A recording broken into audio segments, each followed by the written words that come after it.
Assalamualaikum Gus. Waalaikumsalam. Eh, ini mau nanya sedikit ya Gus. Monggo. Ketika zikir sir itu kok ngefek pada jasad itu gimana ya Gus? Apa perjalanan atau memang gimana ya Gus ya?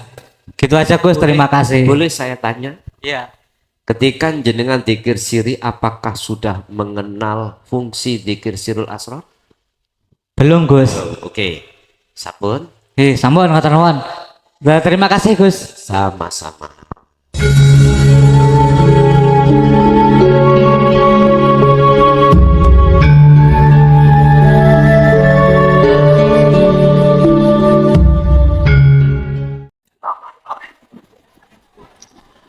Assalamualaikum warahmatullahi wabarakatuh. Waalaikumsalam warahmatullahi wabarakatuh. Bismillahirrahmanirrahim. Alhamdulillahilladzi anzalal kitaba bil haqqi basiran wa nadhira lifutuhi qulubil mu'minina wal mu'minat wal muslimina wal muslimat fi qaryati desa Dampit, kecamatan pundi? Juwali, Kabupaten Boyolali, Jawa Tengah, Indonesia. Asyhadu an la ilaha illallah wa asyhadu anna Muhammadan abduhu wa rasuluh. Allahumma salli wa sallim ala sayyidina wa maulana Muhammadin Allahumma sholli alaihi wa ala alihi wa ashabihi ajma'in. Rabbi shrah li sadri wa yassir li amri wa hlul 'uqdatam min lisani yafqahu qawli. Qala Allah ta'ala fi kitabihil karim. A'udzu billahi minasyaitonir rajim. Bismillahirrahmanirrahim. Ya ayyuhalladzina amanu khulu fis-silmi kafah wa la tattabi'u khutuwatis syaitan innahu lakum aduwwum mubin. Shadaqallahul adzim. Amma ba'd.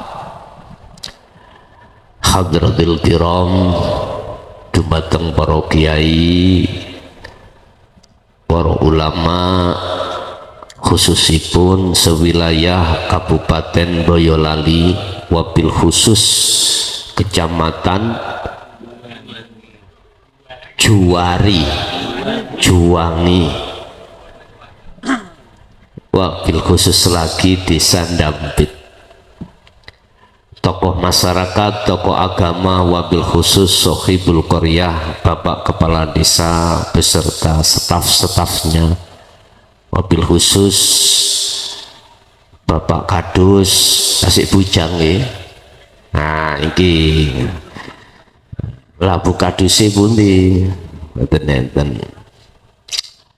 Teman-teman saya senasib dan seperjuangan dari unsur Banser. Kulon dhisik tahun 85 wonten Banser kulon dhisik tahun 85 dulu. Seluruh masyarakat yang hadir, sami'in dan sami'ah, tokoh masyarakat, tokoh agama sedaya mawon, kulluhum ajmain rahimakumullah. Amin ya robbal alamin. Bapak Ibu, panjenengan tak akan sayang bila mana tak kenal. Saya habis ini nanti langsung terbang ke Purbalingga, habis itu langsung ke Demak. Jadi waktunya sakit khusuk nyuwun sampai jam pinten niki mengki. Halo, minta jam 3. Nah, jenengan penak kene remek pun pagi-pagi nggih wekdal nggih. Mohon izin terhadap saudara-saudara saya yang ada di Boyolali bahwasanya tausiah malam hari ini saya tidak melulu basa Jawa. Karena apa? Niki yang mengaji tidak hanya di majelis Pak, kami mengaji di seluruh nasional, sehingga kami pakai live streaming langsung. Jadi di luar Jawa khususnya selalu alhamdulillah mengkritik saya, Gus kalau ngaji bahasa Indonesia 100% gitu. Saya upayakan, mohon izin barangkali nanti bahasa Indonesianya kurang begitu sempurna, mohon maaf.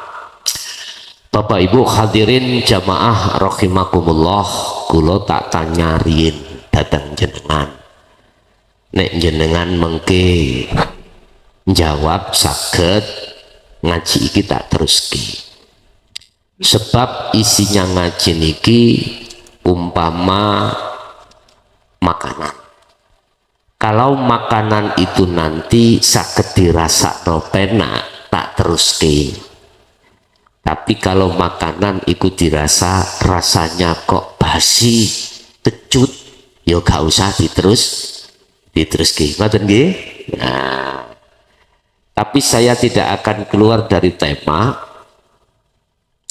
Apa tema pada kesempatan malam hari ini dalam rangka halal bihalal? Tidak ada lain kecuali ayo sing rukun. Nah, ngaten nggih? Ukhuwah Islamiyah. Kita bangun persaudaraan di antara kita semuanya, sebab umat Islam niku terpecah menjadi beberapa bagian. Kemarin kita dihadapkan hari raya Idul Fitri, ada yang hari Jum'ah, ada di sini Pak Bu, ada yang hari Sabtu, dan semuanya itu memakai hujjah dan dalil yang tidak salah. Yang pakai hisab silahkan pakai hisab, sumber dasarnya juga ada. Yang pakai ru'yat juga nggak salah, hujahnya juga sahih. Lantas kita umat Islam mengapa mau diadu domba oleh pihak ketiga sehingga kita terpecah belah? Bapak Ibu, kita nggak ingin Bu nggih pecah belah nggih Bu nggih. Selama umat Islam di Indonesia ini memegang ukhuwah Islamiyah, selama itu pihak ketiga tidak akan pernah bisa menggoyah di kotak-kotak. Kita sebagai orang Indonesia seperti halnya di Timur Tengah. Kita lihat di Timur Tengah antara Syiah dengan Sunni. Ada pihak ketiga memang sengaja untuk mengkotak-kotak. Akhirnya perpecahan itu tidak hanya di dalam fatwa-fatwa yang bersifatkan kauliyah saja, argumentasi saja, tapi sudah masuk dalam ranah horizontal. Berarti secara fisik saling membunuh. Iya atau tidak? Subhanallah. Kita tidak ingin di Indonesia akan mengalami seperti halnya di Timur Tengah. Kuncinya hanya satu. Kuncinya hanya satu. Boleh bendera kita nggak sama, tapi satu tujuan. Otomatis kuncinya harus menjaga persaudaraan. Nah ini setuju Pak Oke? Oke. Terus bagaimana caranya kita untuk betul-betul menjaga persaudaraan antara umat Islam. Bahkan Rasulullah sudah memberikan satu fatwa bahwasanya akhul muslim wal muslim, muslim satu dengan muslim yang lain itu adalah saudara.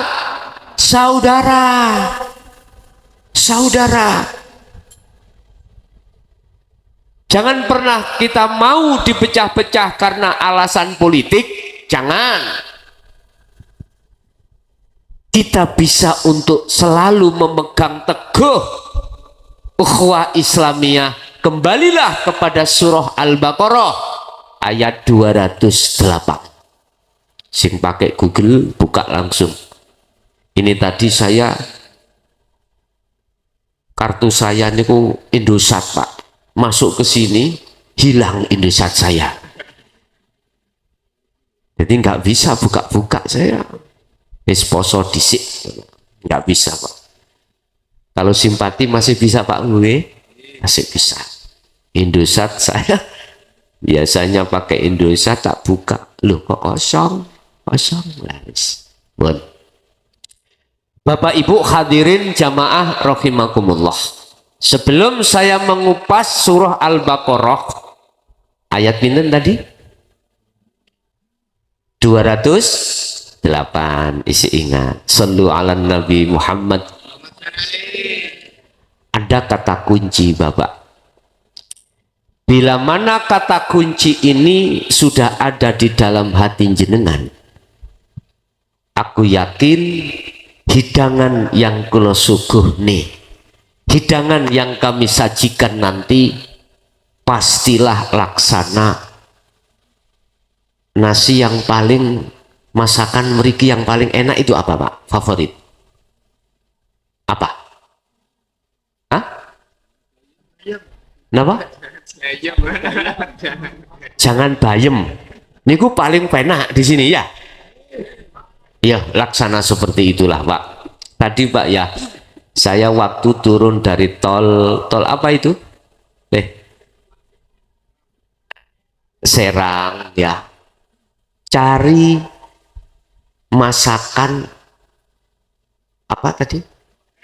Lodeh, gak ketemu. Tahu lodeh, ya? Itu dari itu loh, Pak, kluweh atau tewel, tahu tewel nih? Di sini nangka.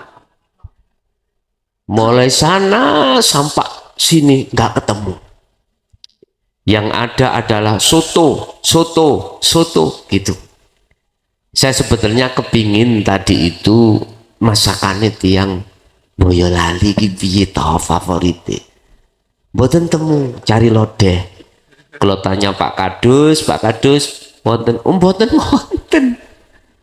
Lah iya kok ya tepak golek sing mboten wonten. Memang sengaja ngoten cek mboten gupuh.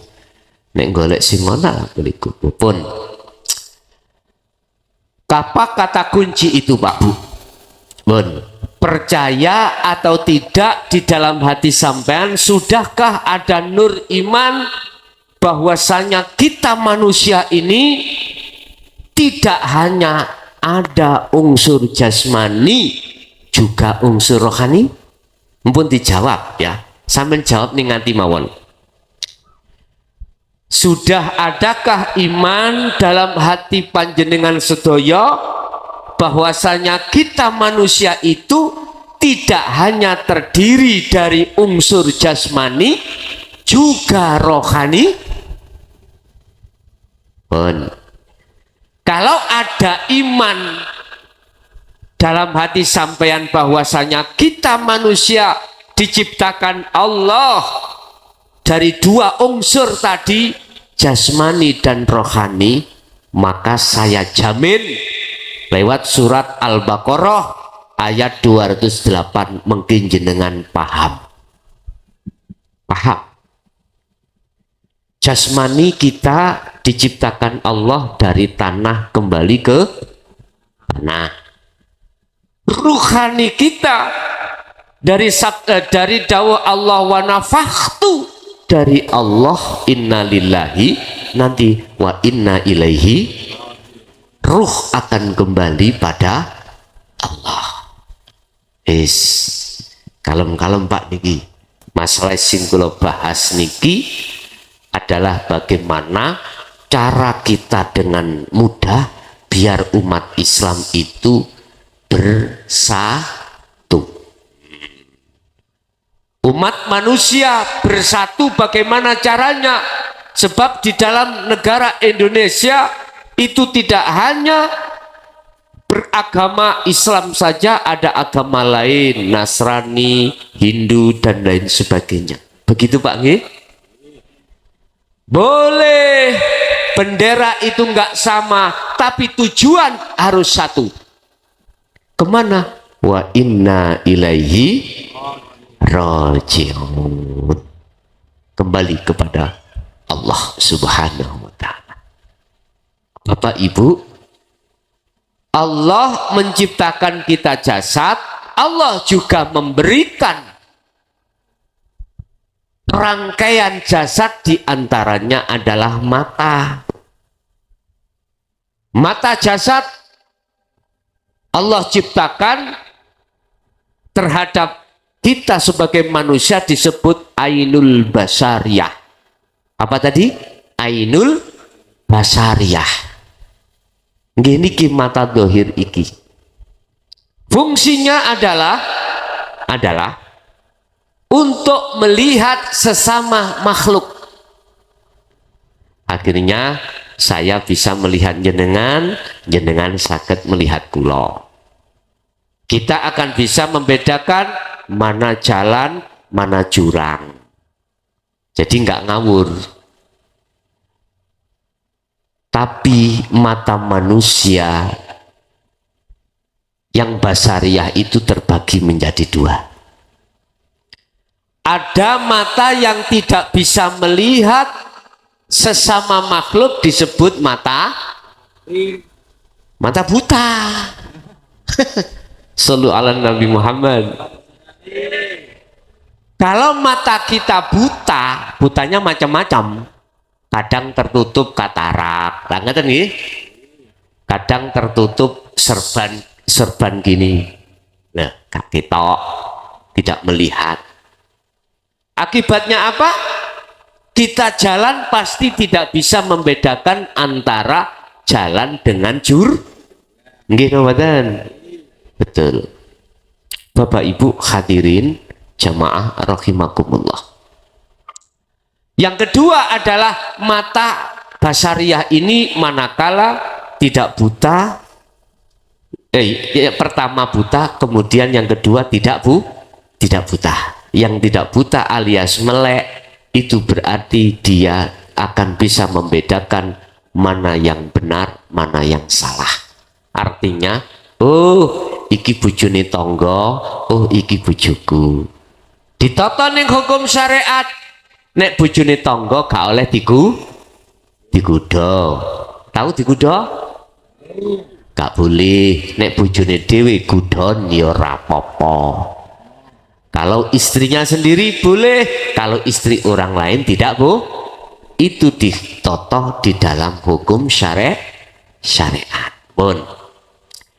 Lalu Allah ciptakan kita juga dari unsur rohaniyah. Sudah tahu rohaniyah sampean? Dikasih tahu badan? Oke. Ruhaniyah itu Allah ciptakan dari Nur Muhammad, dari hidup ke Nur Muhammad, akhirnya jadilah ruhaniyah ini. Allah juga memberikan mata terhadap ruh, namanya ainul basiroh. Napa mau? Ainul basiroh. Apa fungsinya mata hati atau matanya ruh? Untuk melihat, menghadap, musyahadah khusus dumateng Gusti Allah. Wis. Kalau tak takon tiang dampit. Bu, Ibu, jenengan wayah salat, basiroh jenengan sampun melihat Gusti Allah? Halo. Pak I saiki nak takoki. Sing sarungan mang sing kudungan. Pak, tiang dampit dulur kula jenengan wayah salat basiroh jenengan sampun panggih dateng Gusti Allah. Dereng. Alhamdulillah. Berarti kita itu golongan mripat basiroh sing wuton apa mboten? Nah, wis tak takoki jenengan sak mangke tak tawari. Kepingin apa mboten? Mripat ruhaniyah sampean iku mboten dadi ruhaniyah kang wuta. Pingin mboten? Pingin ruhaniyah sampean iku saged melek? Mohon dibuka di dalam surah Al-Baqarah ayat kalau nggak salah ayat 4 atau ayat 6. Innalladzina kafaru sawa'un 'alaihim a'anzartahum am lam tundirhum khatamallahu ala qulubihim wa ala sam'ihim wa ala absarihim ghishawatun walahum. Apal sampean, apal tulisannya tok tapi maksudnya pun apal. Lah iki berhubung jenengan ini berhubung pengen meripate ruh itu buka supaya salate bener-bener saged khusyuk niki harus dibuka. Berarti ayat itu kula buka. Sesungguhnya orang-orang yang mengingkari atas ayat Allah sama dikandani, diserukan, diperingatkan atau tidak, tetap layu minun, tidak percaya. Bagi orang-orang yang mengingkari ayat-ayat Allah, diterangkan dan tetap tidak percaya. Apa akibatnya? Khatamallahu ala qulubihim. Meripat ati sampean kali kula niki ditutup Gusti Allah. Akibatnya bagaimana? Mohon maaf, saya tidak sok suci, betul. Saya hadir di sini itu belajar sami kali jenengan. Setuju Pak nggih? Setuju. Kalau kita sudah mata hati sementara waktu tertutup oleh sesuatu yang ditutup oleh Allah, sekarang lantas bagaimana caranya mata hati ini terbuka? Nggih Pak, nek mripate dohir niki dibawa ke rumah sakit dioperasi, kataraknya jelas lagi. Nggih Pak, kalau meripat dohir ini ketutupan sesuatu umpama serban, tinggal melepas serban akhirnya kelihatan. Ini meripate hati. Apa caranya? Bagaimana caranya? Sebab mohon maaf, oleh karena meripat hati kita sebagai umat manusia yang sementara waktu karena proses kita memang harus buta Pak. Harus, semuanya harus buta. Harus buta. Sehingga ketika buta itu hati tidak bisa makrifat Allah, akhirnya kita sering lalai hati ini pada Allah. Nggih mboten? Ini persoalannya. Allah katakan dalam surat Al-Ahzab, ya ayyuhalladzina amanu dzkurullaha dzikron katsiron. Mengapa Allah di situ mewajibkan kita untuk memperbanyak zikir? Apa sih zikir itu? Sadar, Pak.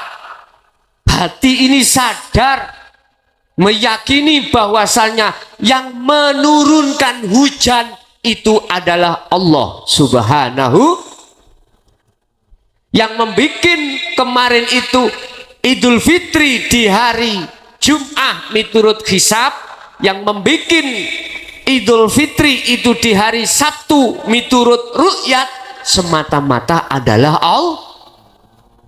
Kalau semua umat Islam, khususnya umumnya umat manusia, tidak melihat khilafiyahnya, tidak melihat perbedaannya, tapi melihat siapa sesungguhnya yang berperan, yang menguasai, yang menghendaki, hanya Allah. Aku yakin umat Islam tidak ada perselisihan. Alhamdulillah. Cuman pertanyaannya, mau enggak meripat hati sampai ikuti buka? Sampun mau? Oke. Laksana orang sekolah yang tadinya SD, mau enggak ningkat ke SMP? Mau. Dari SMP harus ke SMA. Dari SMA harus ke perguruan tinggi. Mestinya kudu ngono. Mestinya. Surah Al-Baqarah ayat 208 tadi Allah katakan, wahai umat wahai orang-orang yang sudah beriman, udkhulu do mlebu sira kabeh fisilmi ing dalam agama Islam kafahali sampurna. Wahai orang-orang yang beriman, masuklah kamu di dalam agama Islam dengan sempurna. Lah iki Pak, artinya sempurna bagaimana? Kembalilah pada surah Ali Imran ayat 31, bagaimana Rasulullah ketika berislam itu bagaimana. In kuntum tuhibbunallaha fattabi'uni yuhibbukumullah. Begitu Rasulullah. Jikalau kau betul-betul dicintai oleh Allah, kata Rasul, fattabi'uni, maka ikuti aku. Itu Rasulullah. Mengikuti yang bagaimana ya Rasul?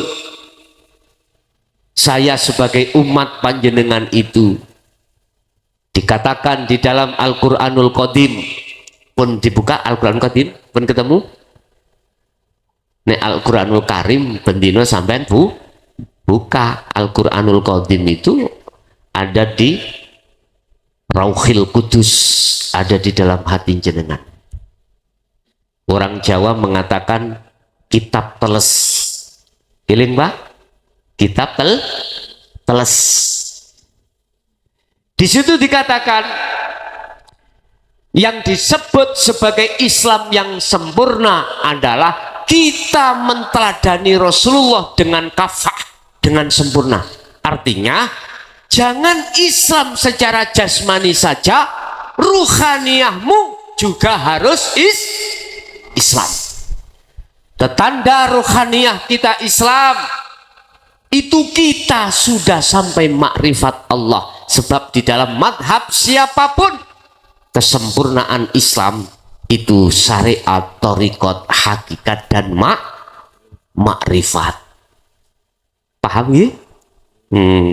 Ngaji ini kejeron enggak kejeron ini.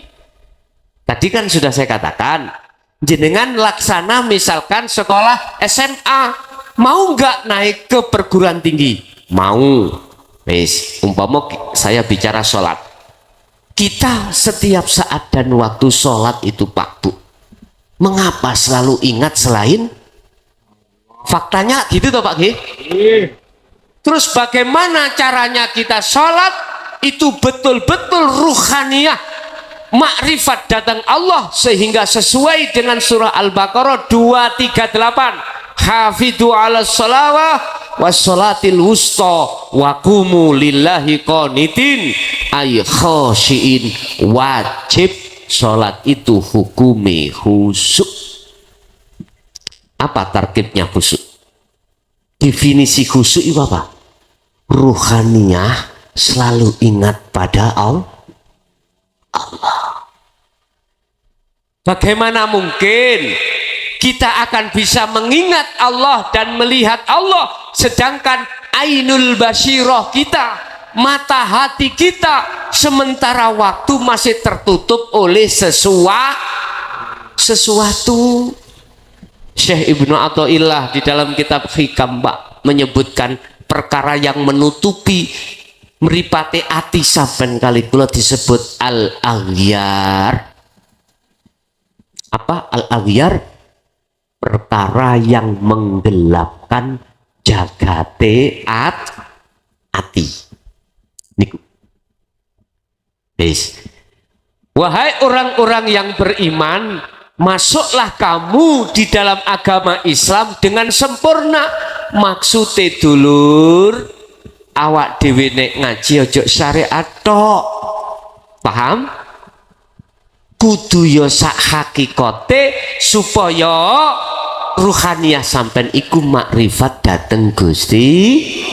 Sebab dengan ngaji ilmu hakikat pelajarane iku pelajaran hati, iku kanggo buka tutupe ati.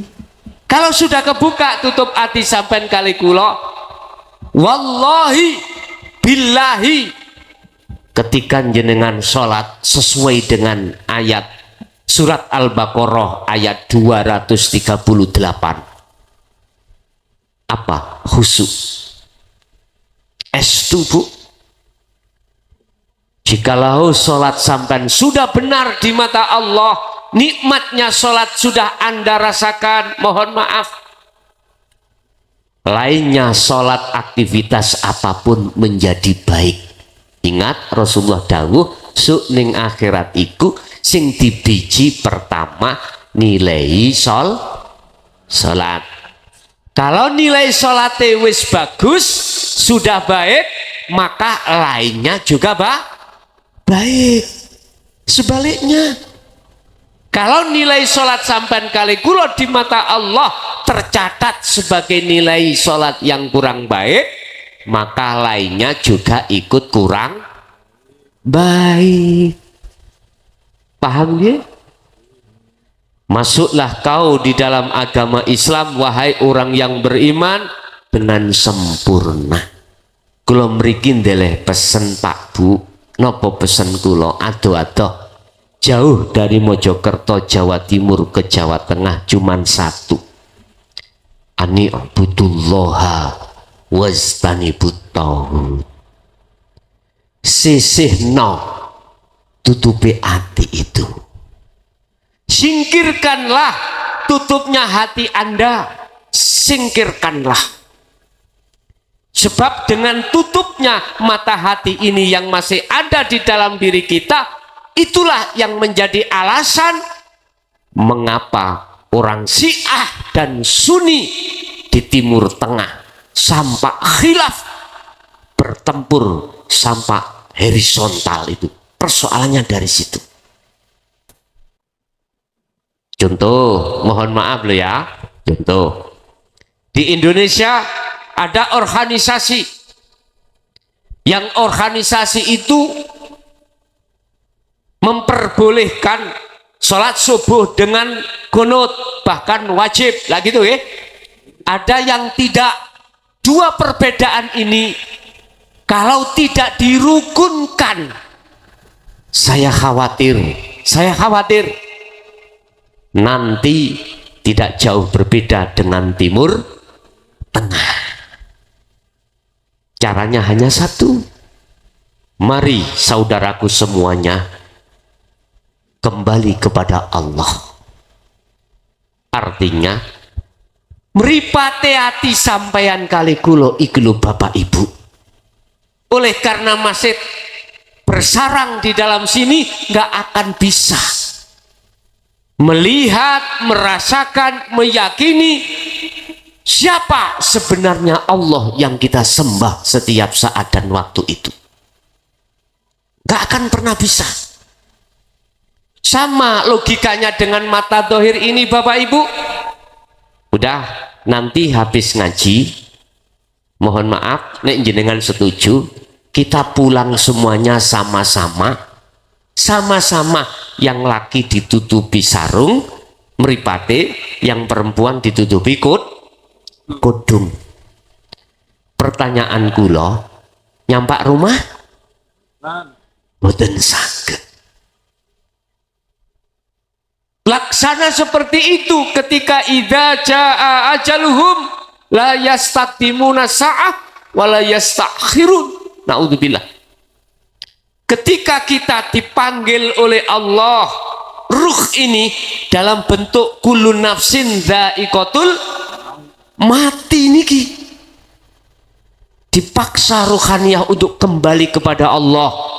Manakala ruhaniyah kita, mata kita terhadap Allah masih tertutup sesuatu alias buta, jangan harap kita bisa sampai pada Allah. Oleh sebab itu, sejarah yang tidak bisa kita lupakan, nenek moyang kita, beliau baginda Nabiullah Adam alaihissalam, beliau seorang rasul, seorang nabi. Ketika di surga Allah berpesan, wahai Adam, maukah kamu selama-lamanya di surgaku? Injih. Tapi satu Adam, wala taqraba hadhihi syajarah, jangan pernah kau dekati pohon itu.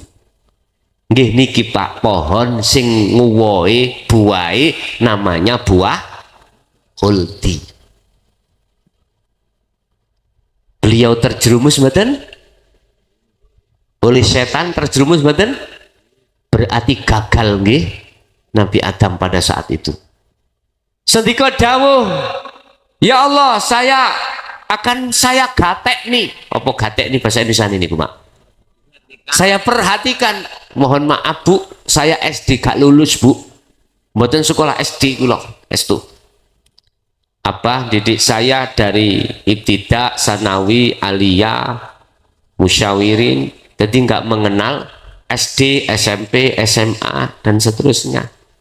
Dari pondok ke pondok, di sini dulu kami pernah ngenyam di Magelang, Pak. Magelang ini pun di tebih nggih, tim mriki.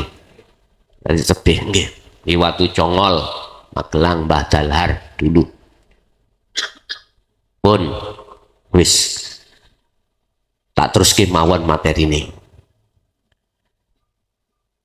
Ketika saat Nabi Adam iki sudah dipesan oleh Allah,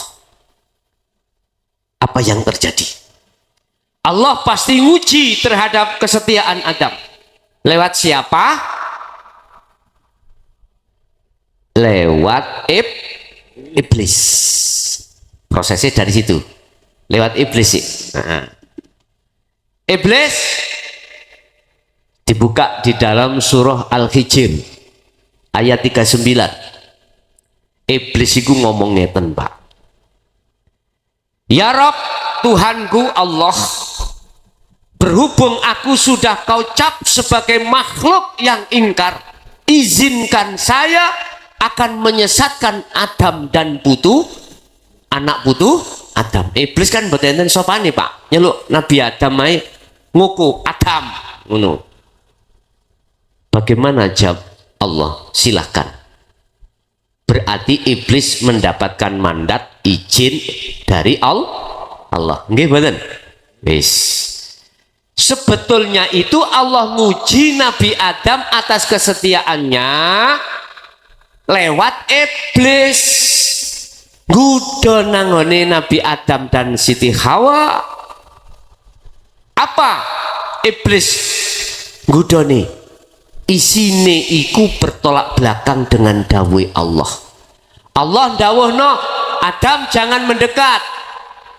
Tapi iblis beda. Adam mendekatlah terhadap pohon itu.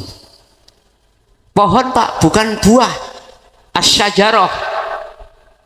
Mengapa bahasa Quran memakai asyajarah? Bukan buah. Karena buah iku nemplek ning Sajarah itu wit ya, sajarah itu pohon. Sebab buah itu nyantol ke pohon. Akhirnya apa? Iblis datang kepada Adam. Wahai Adam, mengapa kamu tidak mendekat kepada pohon itu? Itu kan namanya khuldi. Apa maknanya khuldi? Kekal. Kalau kau tidak makan buah khuldi, kau tidak akan kekal di surga. Dibalik nggih Pak nggih. Maksudnya dawuh Allah dibalik. Waduh Pak. Kadang kita itu melihat istri kita bunek-bunek. Tahu bunek-bunek Pak? Halo? Kebalikannya, istri melihat kita suaminya kadang nggih jengkelno. Tapi nek melihat istri orang lain, suami orang lain, wah, lagi itu nggih. Lah, inilah Pak bahaya Pak. Tinggal sampai manut pesene Allah apa manut pesene iblis. Loh, iblis itu wis ana njero diri kita, Pak.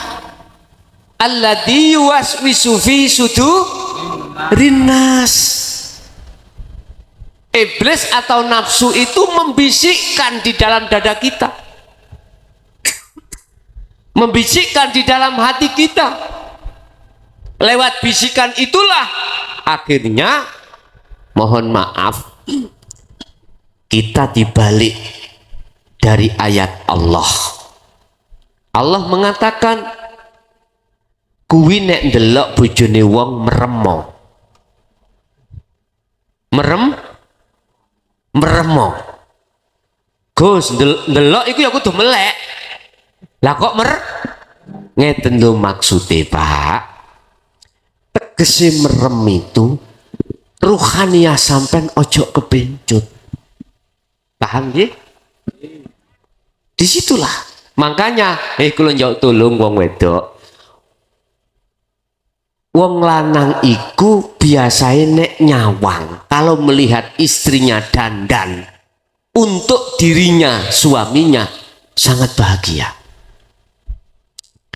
Wong wedok Mojokerto, orang perempuan Mojokerto istri itu kalau dandan, kalau budal ngantenan. Mojokerto. Kalau untuk suaminya, gelem yo karepmu, gak gelem yo. Aduh, kejut-kejut dedek. Iku orang Mojokerto. Juga di sini, entah di sini. Mungkin yo tidak berbeda. Wis muga-muga sing rawuh engko diweni hidayah Allah. Amin. Dengan hidayah itu jenengan akhirnya nggatekno pesene Allah, tidak nggatekno pesennya nafsu dalam diri kita. Pun Nabi Adam sendiri akhirnya jatuh, Pak. Mendekat, ketika mendekat maka kepencut atau kepingin. Kalau sudah kepingin, lali dengan pesennya Allah. Lalai. Akhirnya apa? Berupaya bagaimana caranya mendapatkan buah khuldi. Ketika beliau sudah makan, akhirnya Allah menegur pada beliau Nabi Adam dan Siti Hawa, dan beliau berdua malu mencari godong-godongan kain nutubi. Iku isaroh maksudnya. Mon, apakah itu juga terjadi pada diri kita? Ya. Kalau buka nggih, iki sejarah mengapa ruhaniyah kita mata tertutup itu ada di situ. Lalai dengan Allah Nabi Adam, lalai dengan pesan Allah Nabi Adam, akhirnya beliau telah mengingkari janjinya terhadap Allah. Konsekuensinya beliau diusir dari surga ke dunia. Asale penak iki dadi ra penak. Asale ning surga kepingin opo wae tanpa rekoso iku bisa datang sendirinya, tapi ketika saat di dunia kalau tidak kerja dulu ya tidak makan. sekarang sejarah kita. Sebelum kita diturunkan ke bumi ini Pak, jenengan semuanya ruh itu ada di nukot gaib. Bahasa di syurga, bahasa di satu tempat yang telah Allah jaga, tidak akan pernah disentuh oleh nafsu, tidak akan pernah. Di rahmatnya Allah, Allah dawuh, ya arwah, alastu birabbikum, jenengan semuanya roh itu dawuh, qalu bala syahidna. Apa artine? Hei roh, betulkah aku Tuhanmu? Jenengan iku ndhisik dawuh Pak, nggih Gusti.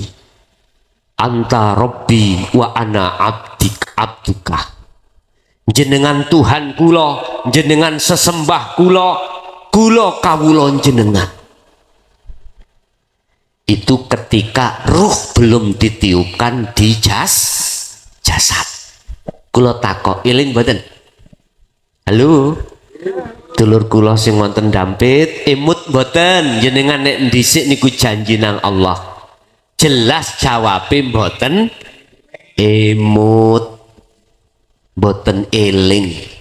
Apa sebab panjenengan kalih kula mboten emut? Itu tidak jauh berbeda dengan Nabiullah Adam alaihissalam. Nggih. Tapi kalau anak kecil yang belum balik Pak, belum balik, makanya Rasulullah mengatakan kullu mauludin yuladu alal fitrah. Ruhaniyah belum tersentuh nafsu Pak. Beliau itu makrifatnya sempurna pada Allah. Anak yang belum balik.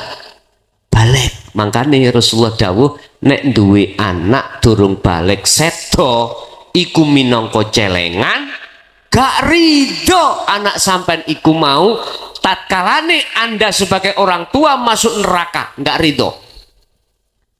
Drenginging bendina nang Allah nyuwun supaya wong tua dilebokno surga. Berarti ojo susah jenengan nek kagungan punya anak belum balik sudah dipundhut dening Gusti Allah, celengan. Tapi habis ngaji pulang terus jangan lantas di rumah ben ono celengan anak itu tekok. Bukan begitu Pak, paham nggih? Wis. Ketika Allah sudah meniupkan ruh itu atas janji yang sudah ditarik kesepakatan, nggih jenengan Tuhan kula, benarkah besok kau tetap menyembah aku, setia bercinta padaku? Ruh jenengan jawab, qalu bala syahidna, nggih saya tetap setia datang jenengan. Proses demi proses lahirlah jenengan ke dunia, mesti nangis, nggih mboten? Wonten tiang Dampit begitu lahir tau wangi, Pak Endi njaluk sepeda motor, ada? Mboten wonten, mesti nangis. Dia di dalam kandungan nggak pernah bekerja Pak, tapi selalu nutrisi diberikan Allah. Bahkan dia sebelum lahir ke dunia sudah disiapkan ASI monyor-monyor, nggih mboten? Di ibu Allah sudah siapkan. Ketika dia lahir sudah Allah siapkan semua, si bayi tanpa nyambut gawe, makan apapun pingin dikasih lewat orang tua. Tapi ketika balik datang Pak, ini nafsu teka nguji sampean. Allah nguji kita, wa zuyyina lin-nasi hubbus syahawah. Allah menguji kita lewat kesenangan dunia yang dibawa oleh nafsu, menawarkan terhadap ruhaniyah kita supaya ruhaniyah kita kepencut. Tahu kepencut? Bapak Ibu, Allah sudah peringatkan kepada kita, ad-dunya mataul ghurur. kesenangan dunia hakikatnya itu menipu. Tapi nggak paham kita. Akil balik mulai Pak Bu. Yang laki sudah lirik-lirik perempuan. Sing perempuan yo gatelen pisan. Memeti golek laki. Ini kalau sudah balik. Subhanallah. Apakah ini salah, Gus? Tidak. Karena ini proses kita, Pak. Dari fitrah kemudian ke kotor. Inilah yang disebut jiwa yang kotor, ruhaniyah yang buta matanya karena tertimbun oleh kesenangan dunia yang dibawa oleh hawa nafsu.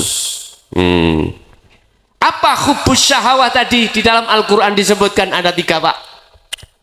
Pertama, minan nisa, bagi orang laki-laki mesti suka perempuan.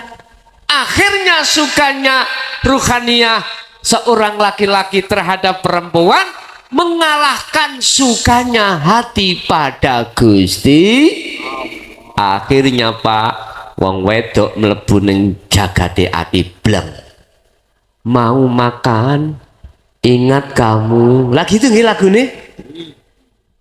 Wes mulai ketutup, Pak. Bi qulubihim maradun fazadahumullahu marada. Kalau ini dibiarkan, penyakit itu tidak kunjung hilang, malah bertambah tebal. Wis. Sing perempuan yang ngono sama. Jantung hatinya itu bukan Allah, tetapi si laki pertama. Kedua, apa yang menjadi tutupnya hati kita, Pak?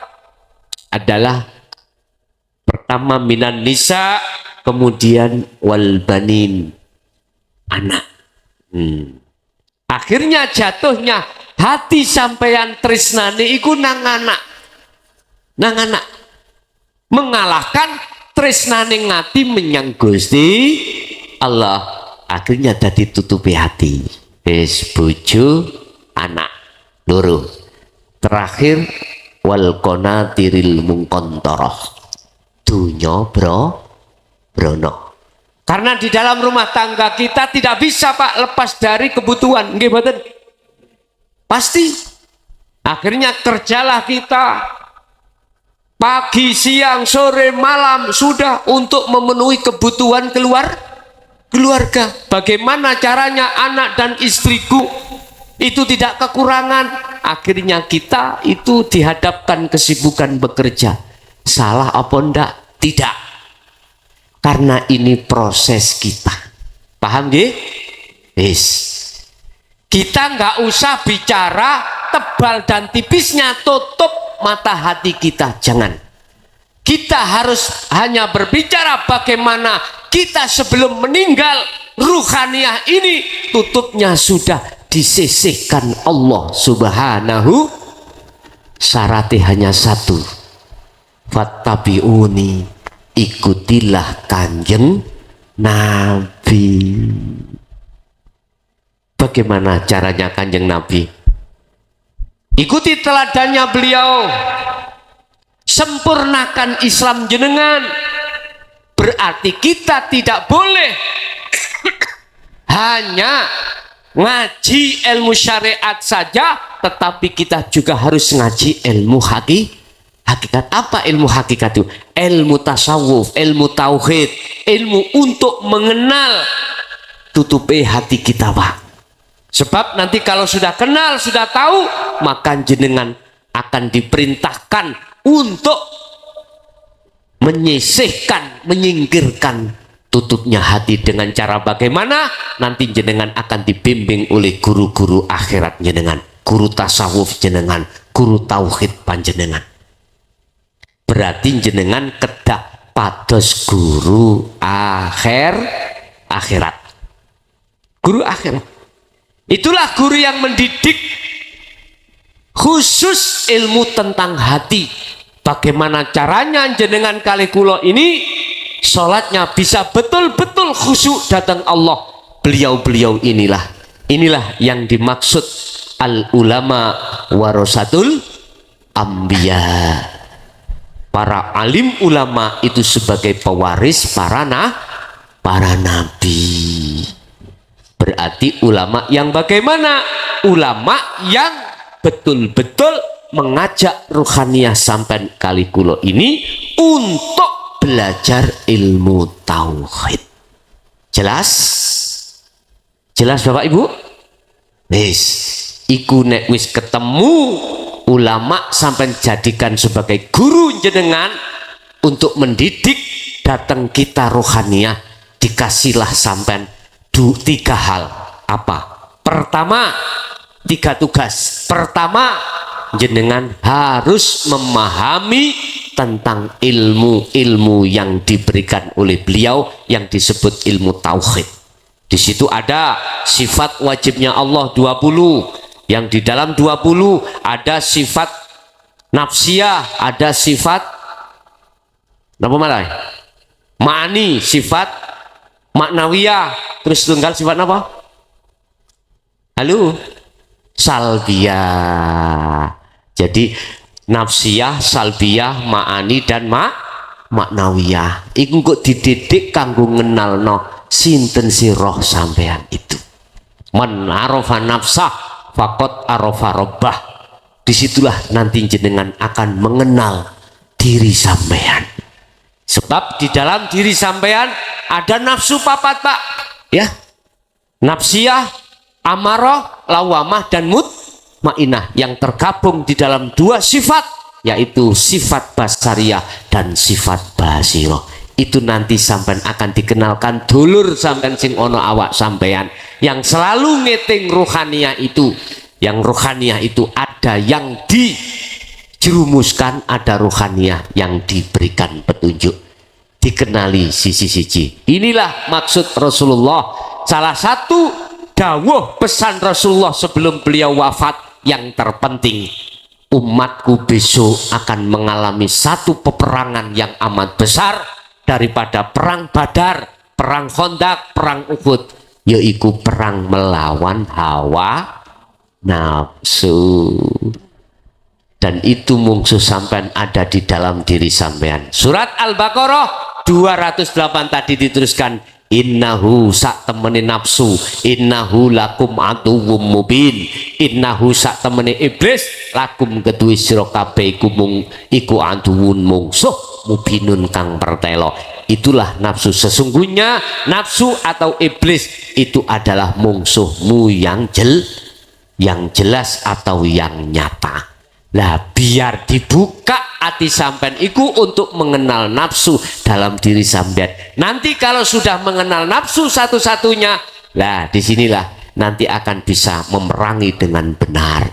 Setelah itu barulah akibat yang dijalankan oleh nafsu yang berupa khotam atau tutup dalam hati jenengan, soyo suwe soyo ilang, lama-lama menjadi hilang.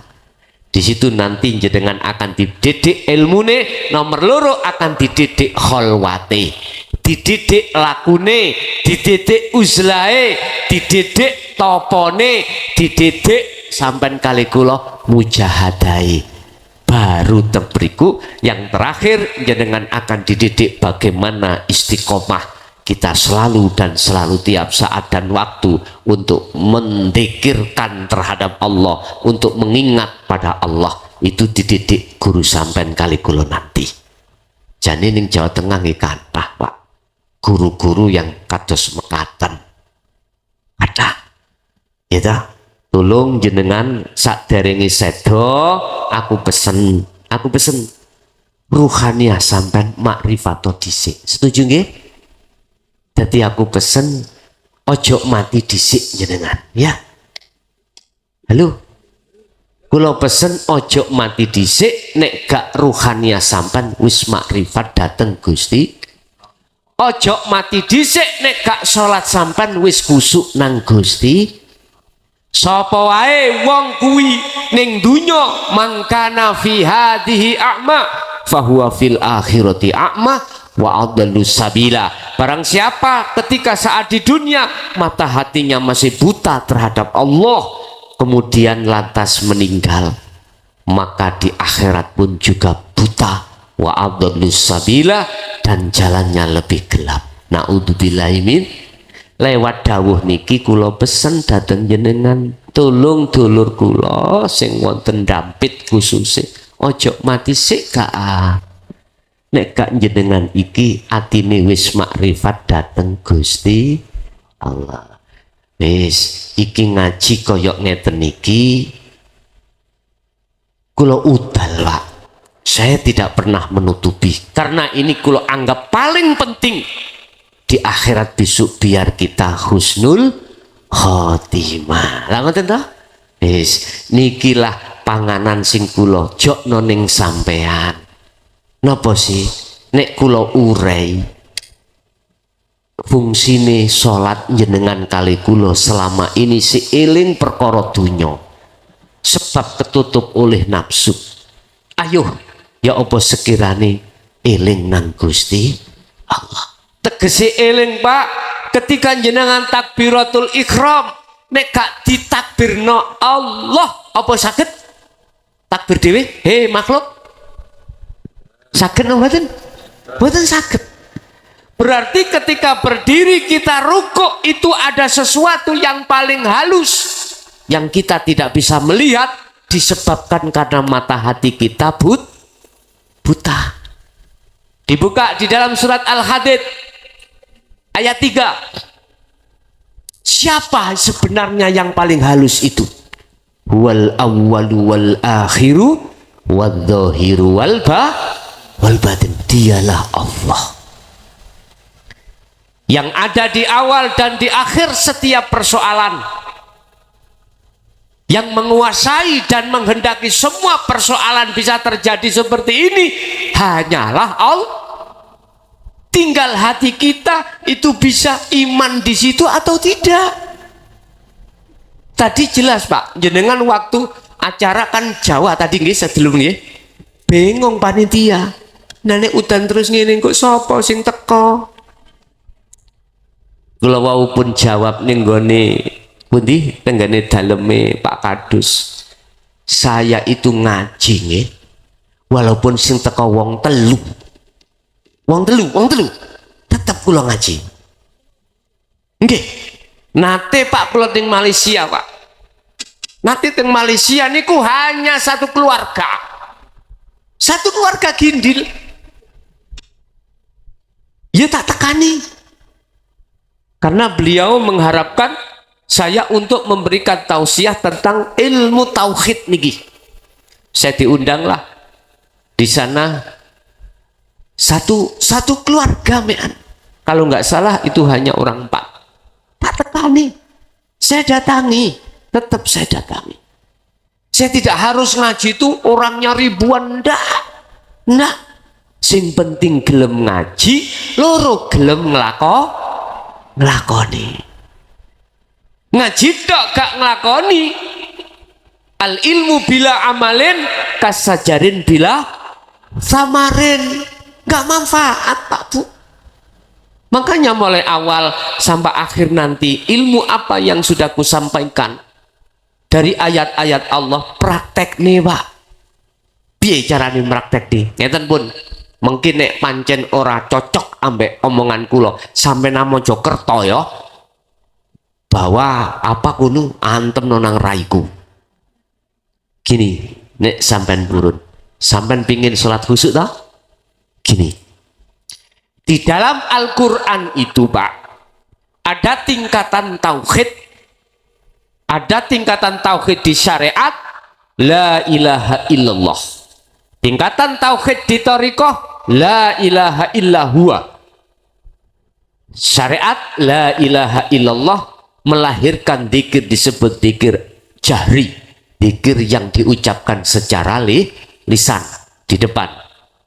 Yang kedua la ilaha illa huwa yang memunculkan dzikir siri atau ismudat atau dzikir khafi, dzikir di mana diucapkan di dalam hati. Ismudat Allah Allah di dalam hati tadi. Tapi zikir yang nomor 3 muncul di dalam Al-Quran. La ilaha illa anta subhanaka inni kuntu minadz dzalimin. Melahirkan namanya zikir sirul asrar.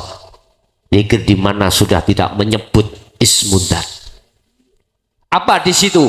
Di dalam kitab Hikam, Syekh Ibnu Athaillah mengatakan pertama adalah su'aul basirah wa ainul basirah wa hakul basirah. Ini sudah nggak ada sebutan, hanya melalui iman, meyakini hati, meyakini bahwasanya sing ngerokokke jenengan kali kula adalah Allah. Di mana Allah? Dijawab dan Al-Hadid tadi ayat 3, dia adz-dzahiru wal batin. Jikalau tidak ada Allah dalam dirimu, nggak mungkin kau bisa rukuk. Iktidal artinya gini Pak, ketika sampean wis takbiratul ihram, ruhaniyah sampean, hati sampean sadaro imano kalau yang menjadikan jenengan bisa membaca Fatihah, rukuk, sujud, lungguh itu hanya karena pun di situ sibukkan hatimu merasakan, mengimani adanya Allah dalam diri jenengan. Aku yakin saya suwi lama kelamaan salat jenengan ini akan menjadi salat yang bermutu. Tapi wong namanya belajar ya gak mungkin langsung maksimal. Rokaat 4 rokaat, kadang setengah rokaat khusyuk, 3 rokaat setugel eling selain Gusti, wis nggak apa-apa. Wala tayasu fi rohillah, jangan berputus asa. Menyongsong rahmat Allah itu tadi, terus belajar, belajar lagu itu tadi Pak. Pun dalam sholat saja jenengan prakteki, mungkin gak cocok sampai namo Jokerto ya, beto telek wadano kresek antem nonang raiku, saya siap. Karena apa? Buka di dalam surah Al-Baqarah 238. Allah sudah memberikan satu cara untuk menjadi qanitin khasyiin. Apa? Khafidu dorekson silo kabeh as-sholawah ing salat 5 waktu ay al-maktubah. Tapi sampean terus no ayat ini. Was-sholatil wusta, salatnya roh. Al-wusta tengah, ruh. Sampai dari akhir sholat. Bagaimana sholatnya ruh? Al-dzikru bisiril asrar. Sadaro atiyen kui iso gerak sebab digerak Gusti. Inilah yang dimaksud Rasulullah dalam satu proses Islam, iman dan ihsan.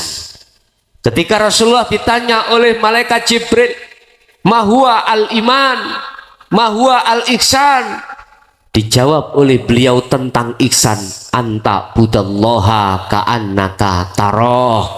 Ketika kau sholat menyembah pada Allah, upayakan hatimu seakan-akan bisa melihat Gusti, seakan-akan. Berarti seakan-akan itu munculnya adalah iman, rasa dalam diri Anda bisanya rukuk karena ada yang merukukkan, dialah Allah Subhanahu wa ta'ala. Sampai resapi ning ati sampean. Aku yakin hati kalau sibuk berzikir seperti ini Bapak Ibu, nggak ada kesempatan nafsu membisikkan sesuatu perkara selain Allah dalam hati sampean. Tapi yo ojo sampean heran nek sholat duhur petang rokaat akhirnya lali rokaate karena sakadung saking nikmati bersenggama dengan Gusti Allah. Bagaimana hukumnya? Secara hakikat gak ada masalah, wong Anda lalai ya dalam hitungan sholat. Saya pernah Pak sholat subuh itu biasanya di depan rumah itu ada masjid. Biasanya ada yang imami, tapi nggak ada yang imami sampai lama akhirnya saya dipaksa untuk imami. Salam niku lho sampai tulu usamsi. Tak bingung nggak sampean? Salam sampai tulu samsi. Apa tulu samsi? Munculi srengeng. Embuh pirang rokaat iku mang. Tak tole nang buri, wis gak ono wong-wong. Manakala terjadi seperti ini, kan tidak kita sengaja, Pak. Karena nikmatnya sampean iki mau sholat terhadap Allah. Boten kepingin ngelereni. Wis ta, jajalan gak percaya. Sampean jajal. Sampean buktekno. Sampean selama kali kula selama ini kan gupuh toh, Pak. Paling sholat berapa menit? 5 menit? Kedawan nggih? Kedawan. Apa maneh di belakang itu ibu sholat subuh Allahu Akbar. Sebelum sholat kita goreng ikan dendeng untuk suami kita yang mau kerja lagi tuh nggih. Allahu Akbar. Krungu mel. Akhirnya eling apa men? Ikan dendeng. Iya mang kata tutupi. Akhirnya ceplok wis assalamualaikum didelok. Wis melihat sampean ada kucing makan ikan dendeng, coba. Aku yakin sampean mencari sandal. Nggih, Bu? Wis seadanya, ada kanjingi lawang ya kanjingi. Coba tak ureni sedikit. Kucing bisa makan kalau tidak dikehendaki Allah sakit makan sendiri? Mboten sakit. Mengapa kita tidak bisa melihat Allah yang menguasai kucing? Karena mata hati kita masih buta. Terus solusinya bagaimana? Kembalilah pada apa yang saya katakan. Pertama, carilah guru akhirat. Kedua, Anda akan dididik ilmu-ilmu tauhid untuk bagaimana cara membuka tutupnya hati tadi. Tentunya satu dengan ilmu, dua dengan laku atau kholwat, ketiga dengan istiqomah. Aku yakin dengan itu nanti sedikit demi sedikit hijabnya hati, tutupnya hati kita akan disisihkan oleh Allah Subhanahu. Sebab surat Ali Imran Allah sudah katakan, jikalau kau ingin cintamu diterima oleh Allah sebab kau telah mencintai selain Allah, maka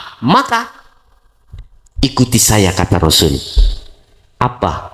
Rasulullah itu hanya mencintai Allah Subhanahu wa ta'ala.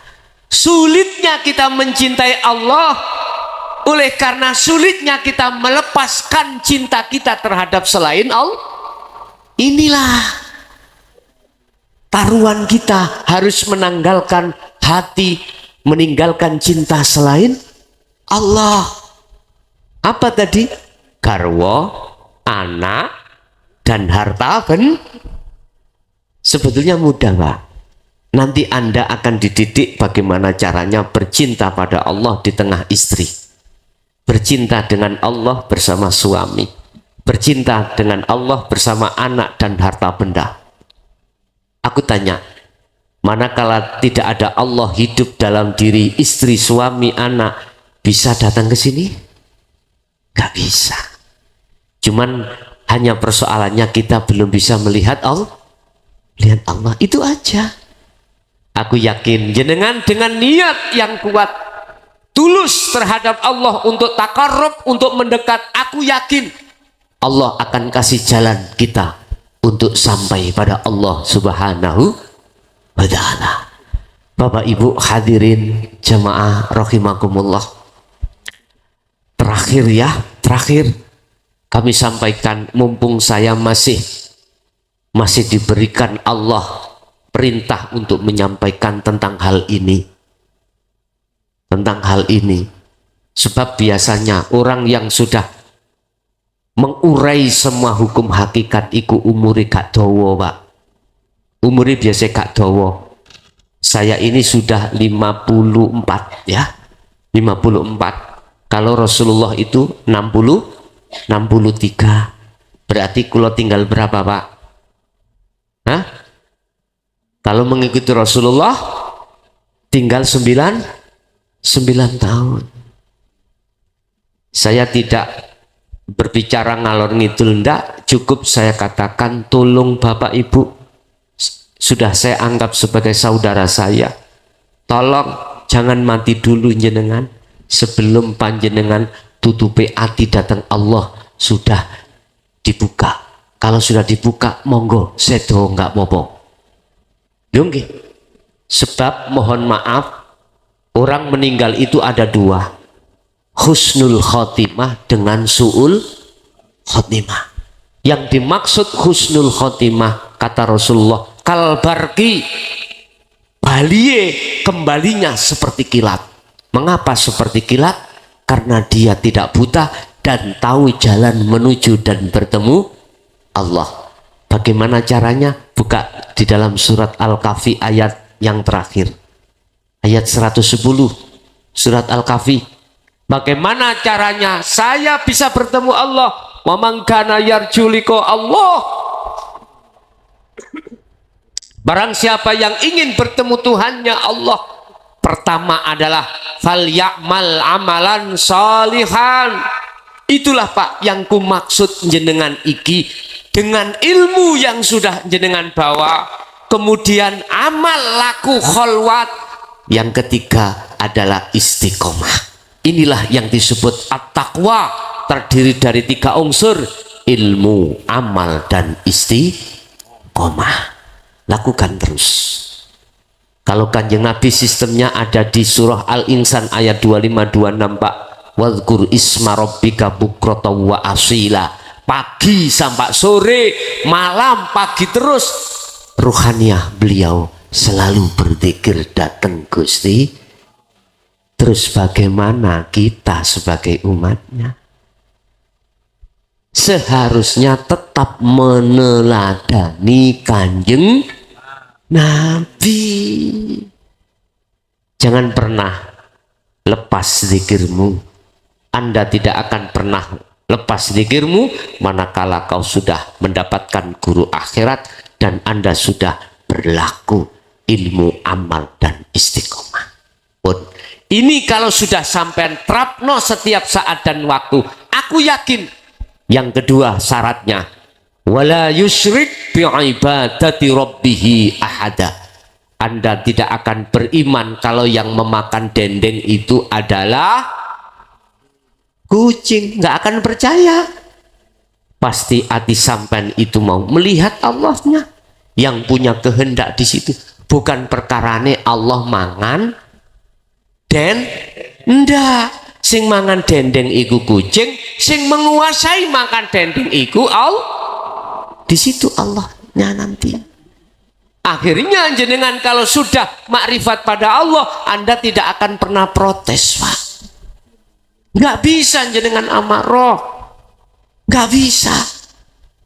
Ingat sejarah orang wanita nakal, nomornya 21.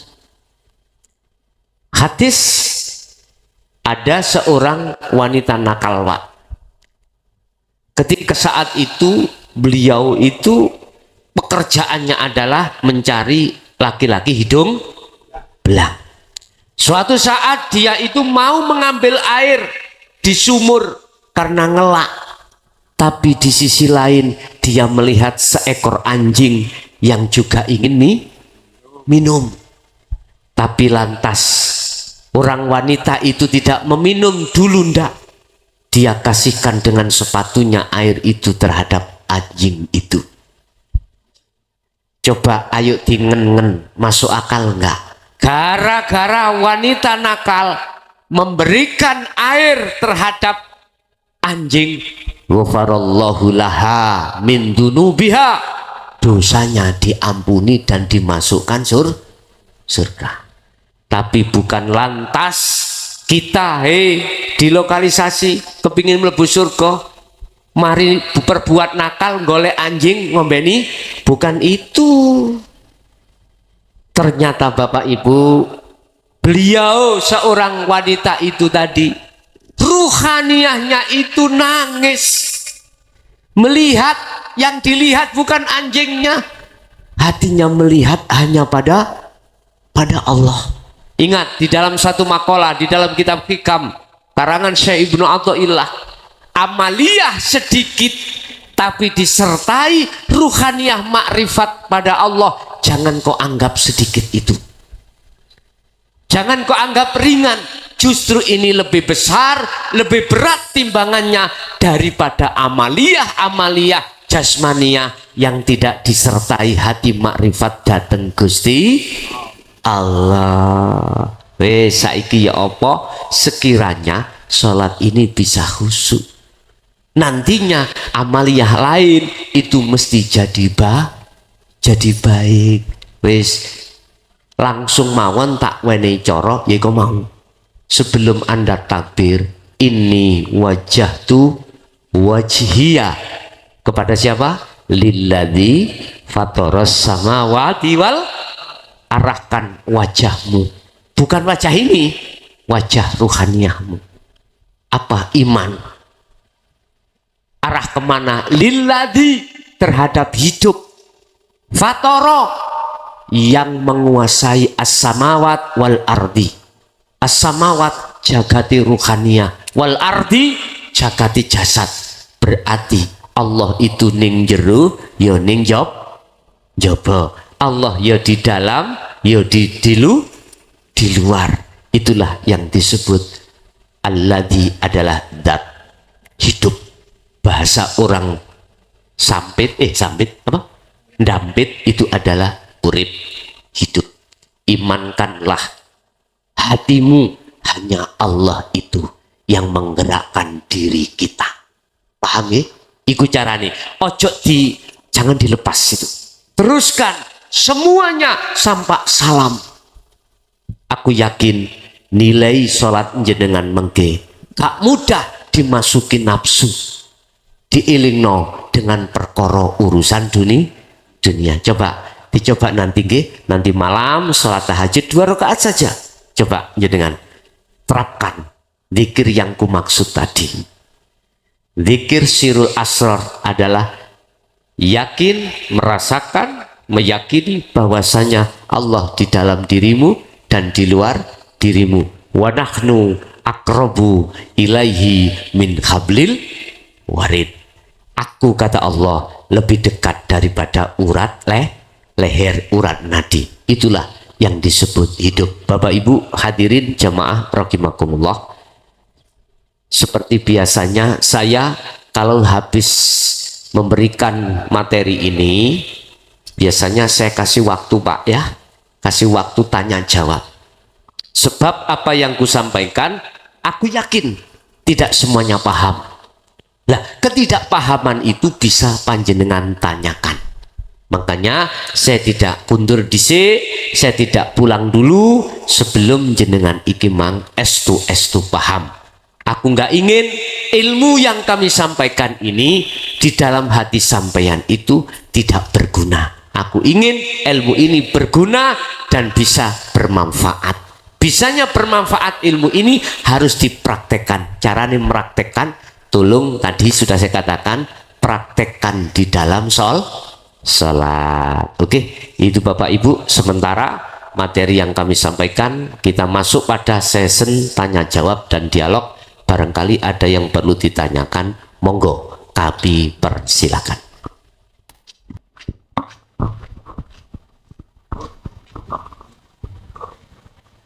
Bismillahirrahmanirrahim. Assalamualaikum warahmatullahi wabarakatuh. Waalaikumsalam. Langsung bertanya, tanpa melalui proses zikir jahar, kemudian zikir siri huwallah, kemudian kita sebagai nyun sewu masyarakat awam, apakah sakit langsung ke sirul asrar? Terus kemudian ingkang kalih nyun sewu, tahapan lagi untuk ke makomu syahadah, apakah memang harus wajib melewati mukasyafah dulu? Nyun sewu, matur nuwun, terima kasih. Wassalamualaikum warahmatullahi wabarakatuh. Waalaikumsalam warahmatullahi wabarakatuh. Kita memang dididik oleh Allah lewat sumber Al-Quran, ya dah, terkait bagaimana caranya kita berzikir, menafikan dan mengisbatkan nafi isbat di dalam la ilaha illallah. Kita mulai kecil sudah dididik tauhid la ilaha illallah, tidak ada Tuhan selain Allah yang wajib disembah. Kita awal dikenalkan nama dulu, Pak. Allah, saya katakan nama, lihat di dalam surah Al-Fatihah ayat 1. Bismillahirrahmanirrahim, dengan menyebut nama Allah. Udah, Allah nama. Lantas di situ ada istifham, pertanyaan. Siapa yang memiliki nama Allah? Nama saya Mukhrason. Nama jenengan si A, si B, si C. Yang memiliki nama Mukhrason itu siapa? Gak mungkin keliru si A dan si B. Oke. Setelah itu kita ditingkatkan pengenalan terhadap Allah lewat kalimat huwa. La ilaha illa huwa, tidak ada Tuhan yang wajib disembah kecuali Dia. Bahasa Dia itu berarti jauh, Pak. Masih jauh. Makanya disebut ismudzat. Dia, kita bicara di forum ini, kalau bicara Dia berarti tidak ada di forum. Entah di mana Dia, jauh. Iki prosesnya, Pak. Kenalilah Allah dengan sesungguhnya. Akhirnya kita masuk pada kalimat tauhid la ilaha illa anta. Kalau anta berarti kamu. Kalau bicara kamu berarti di depan. Ya di sekitar kita, kamu. Cuman masih ada dua. Ada ana, ada anta. Ada saya, ada kamu. Ada khalik, ada makhluk. Ini tempatnya di makom muraqabah. Inilah yang dimaksud Rasulullah Sallallahu Alaihi Wasallam, anta budallaha ka'annaka taroh. Imanmu harus ihsan, merasa bahwasanya Allah semuanya yang melakukan. Artinya dalam hatimu itu tidak bisa, Pak, jauh dari Allah. Artinya Anda beraktivitas apapun selalu merasa dipantau oleh Allah. Ini namanya muraqabah. Muraqabah. Di dalam Sirul Asrar itu memang ada 3 tahap. Pertama muraqabah, kedua menuju musyahadah yaitu ainul basirah, bertemu. Nah ini yang belum bisa kami sampaikan ya. Nanti bukan berarti saya nggak mau, tapi kita tahapan-tahapan, Pak, ya. Tahapan-tahapan yang disebut dengan yang namanya ahad ini nanti di sini, sehingga muncullah surat Al-Anbiya ayat 25. Wa ma arsalna min qablika mir rasulin illa nuhi ilaihi annahu la ilaha illa ana fa'budun. Muhammad, aku tidak mengutus utusan sebelummu termasuk dirimu kecuali harus membawa puncak tauhid, puncak wahyu. Apa? La ilaha illa ana. Terangkan di tengah-tengah umatmu supaya umatmu bisa makrifat pada aku.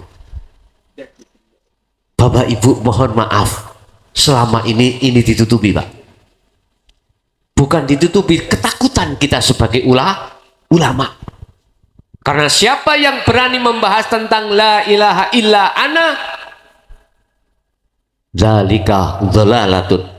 Kata ahli kitab mengatakan itu sesat. Naudzubillah. Akhirnya beliau-beliau para masyayikh, para kekasih Allah hanya berani membahas itu di tengah forum yang khusus. Tidak berani dibahas di tengah-tengah umum, nggak berani. Karena menjaga fitnah. Siapa yang mau datang baru dijelaskan. Kalau nggak mau datang, dia pun tidak mau menjelaskan di tengah umum. Takutnya ada fitnah. Sehingga jenengan wekdal berguru ilmu kaweruh. Mengapa guru-guru akhirat kita dulu itu olehnya menjelaskan bil isyarah, dengan bahasa isyarah atau kinayah atau sindiran. Itu semata-mata bukan bingung no sampean tujuannya, tidak, semata-mata biar tidak terlalu ada fitnah. Begitu Pak. Terlepas dari tahun zaman Sayyidina Ali sampai tahun 2014 ini loh Pak, baru para alim ulama berani berbicara tentang illa ana. Tidak hanya di tengah umum, bahkan di medsos gitu.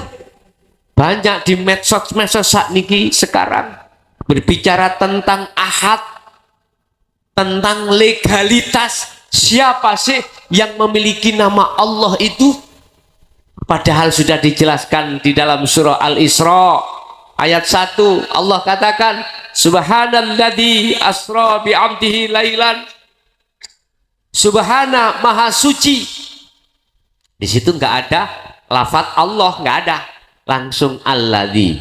Subhana, maha suci sapa alladzi zat asra kang nglakokake sapa ladzi bi'abdihi kelawan kawulane alladzi ai Muhammad lailan ing dalem waktu wengi. Dialah sang yang maha suci hidup yang memperjalankan hambanya di tengah malam dalam rangka Isra Mi'raj. Mi'raj berarti madhep sowan bertemu Gusti Allah. Lah sekarang sampai kali kula sebagai umat baginda Rasul, as-salatu mi'rajul mukminin. Jadikanlah sholat sebagai pertemuanmu terhadap Allah. Selama ini kita nggak bisa Pak, karena kendala alasan mata hati kita masih ada tutupnya. Berarti kesimpulannya harus dibuka. Pertanyaan tadi, apakah kami belum proses la ilaha illallah, la ilaha illa huwa, bolehkah langsung la ilaha illa anta? Bapak Ibu, sampai nggak terasa ya, kait kecil sudah dididik syariat nggih? Sudah melewati la ilaha illallah. Sudah.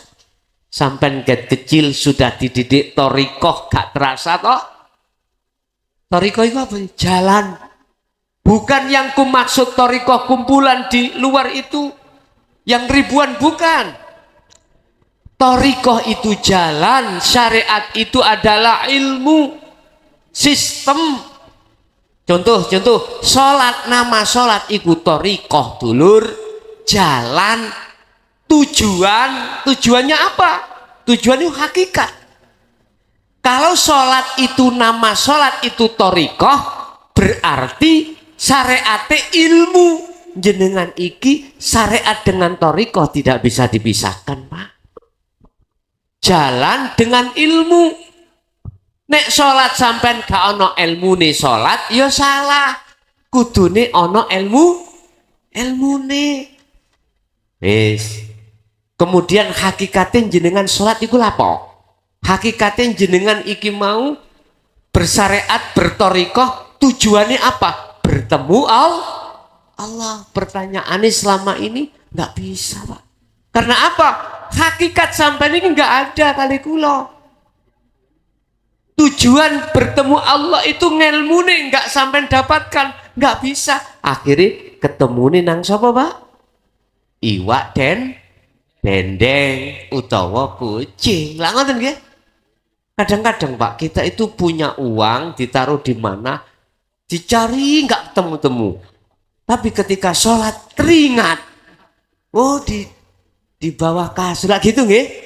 Berarti nek ono barang hilang, yo sholat ini loh. Wis. Pun kalau hakikate wis sampean gawa ilmu hakikate kanggo sistem ruhania, maka otomatis sampai saged bertemu Allah. Sebab ilmu syariat itu kanggo noto jasad, ilmu hakikat kanggo noto ruhania, supaya ketika syariat berjalan di atas thariqah, hakikat ini bisa makrifat dateng Gusti Allah. Jadi tak jawab tidak apa-apa, Pak. Apakah aku harus masuk thariqah pada kumpulan yang di luar itu? Gak usah menurut saya. Sebab jenengan sudah dikasih Allah thariqah, sholat itu thariqah. Gunakan thariqah atau jalan itu untuk bertemu Allah. Otomatis harus berhakikat. Kalau tidak berhakikat tidak bisa.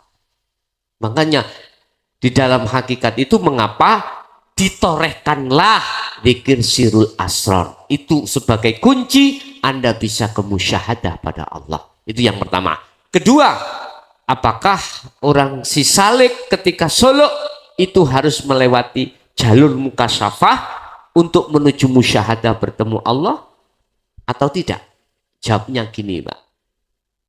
Dalam makom mukasyafah, makom ada 3. Muhadharah, mukasyafah, musyahadah. Apa muhadharah? Ya ini Pak, alam kasunyatan niki, alam dohir niki. Niki muhadharah. Kebukae mripate dohir terhadap makhluki Allah ini. Sama-sama muhadharah, alam dohir, alam kasar niki lho ya. Yang kedua alam mukasyafah. Alam di mana jenengan kalau dimasukkan di dalam alam mukasyafah, meripat hati sampai dibuka tentang ghaib makhluk. Di situ ada alam jabarut, ada alam malakut, ada alam lahut. Alam berkumpulnya para makhluk ghaib Allah, termasuk malaikat, termasuk jin, iblis, termasuk para kekasih Allah. Kekasih Allah. Surga, neraka di situ. Lah, pertanyaannya, apakah si salik ketika suluk harus melewati ini? Jawabannya, apa kata Gusti Allah? Apa kata Gusti Allah? Sebab fungsinya si salik ketika suluk berangkat menuju pada Allah bisa jadi tidak dikelihatkan alam mukasyafah. Bisa jadi tidak langsung menuju alam musyahadah. Apa alam musyahadah? Alam kebuka ghaib Allah. Yang tadinya Allah gaib, yang nyata itu kucing, itu gaib berarti Allah. Sekarang dibuka gaib Allah tadi musyahadah. Kucingnya gak ketok ning ati sampean, tapi sing nyoto adalah Allah. La ilaha illallah al-malikul hakul mubin. Jadi Allah itu nyata, Allah itu jengleh, Allah itu sak nyata-nyatane. Mengapa di depan kita tidak nyata-nyatane Allah? Karena mata hati kita tertutup oleh nyatane selain Allah. Aku takon.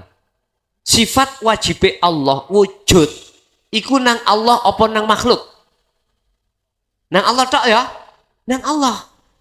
Terus lawan katane sifat wujud kita bakal dia lho Pak. Wujud, sifat nafsiyah Allah, wujud, lawannya wujud adalah adam. Tidak Lah, sifat tidak wujud itu jadi sifat wajib makhluk kita sebagai manusia. Loh, tapi mengapa kok kita katakan ini Lah inilah Pak persoalannya yang menjadikan ruhaniyah kita tidak nyata wujudnya Allah karena tertutup oleh wujudnya selain Gusti Allah. Pun aku takok, jenengan asali ono apa gak ono? Boten wonten. Sekarang lah wonten nggih. Nek sampean kepingin ketemu sejatine sing ono, bali asal. Berarti jenengan kedah ora ono. Nek sampean sudah kembali kepada asal tidak ada, maka nyatalah perkara yang ada. Jelas nggih? Loh, wis enak ini lho. Dulu para masanya 2014 sebelumnya nggak berani Pak. Sekarang sudah berani. Wis, karena sudah masuk pada tahun 2004. 2000 itu 20 Pak. 20 maksudnya surah ke-20. Surat ke-20 surat apa? Surat Toha. 14 ayat. Dibuka dalam surat At-Toha ayat 14. Innani anallah la ilaha illa ana. Mentok toh Pak? Mentok niki pun.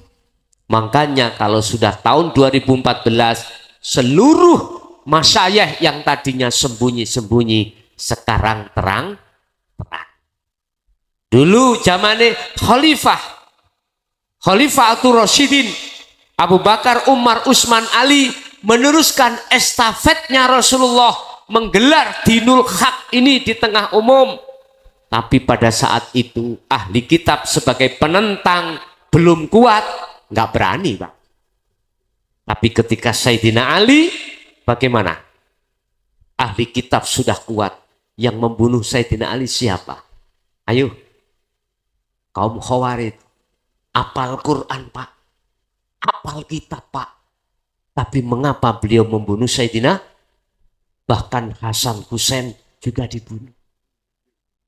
Makanya nggak berani setelah itu sampai beratus-atus tahun, jebule sampai 2014 baru para masyayikh berani mengungkapkan estafet Rasulullah Shallallahu Alaihi Wasallam. Sebab ada pengikut Rasul, ada penggemar Rasul. Lah niki bedane penggemar ambek pengikut itu beda Pak. Nek penggemar cuman ngrungokno ngajine penak, dirasakno tapi gak gelem nglakoni. Nek pengikut tidak hanya sami'na mendengarkan saja, tapi juga wa'ata'na gelem nglakoni. Inilah pengikut Rasulullah Sallallahu Alaihi Wasallam. Mudah-mudahan yang hadir ini tercatat di tangan Allah sebagai pengikut baginda Rasulullah Sallallahu Alaihi Wasallam. Bapak Ibu, itu jawabannya. Boleh langsung ke dzikir sirul asrar. Iling-iling kapan sisa hidup kita kan nggak tahu Pak, nggak tahu. Langsung mawon jenengan dzikir sirul asrar di tengah-tengah dzikir jahri atau dzikir siri. Boleh berzikir jahri tapi sertakan sirul asrar, boleh berzikir siri sertakan sirul asrar. Ada lagi? Assalamualaikum Gus. Waalaikumsalam. Ini mau nanya sedikit ya Gus. Monggo. Ketika zikir siri itu kok ngefek pada jasad itu gimana ya Gus? Apa perjalanan atau memang gimana ya Gus ya? Gitu aja Gus, terima kasih. Boleh saya tanya? Iya. Ketika jenengan dzikir siri, apakah sudah mengenal fungsi dzikir sirul asrar? Belum Gus. Oke. Sampun? Sampun ngoten nuwun. Nah, terima kasih Gus. Sama-sama. Bon, matur suwun Pak E yang sudah atensi di majelis ini. Saya mulai tahun 76 Pak. Itu Abah sudah mendidik saya dzikir siri. Di dalam thariqah, gak usah tak sebut nih thariqah ya, rapena. Sebab semua thariqah itu kebanyakan itu mentoknya adalah di dzikir khafi, dzikir ismudat. Jenengan tadi katakan dzikir siri. Ada yang melantungkan dalam hati, masuk hu keluar Allah. Ada yang masuk urip keluar Allah. Wis macam-macam. Semuanya itu sih pakai nama.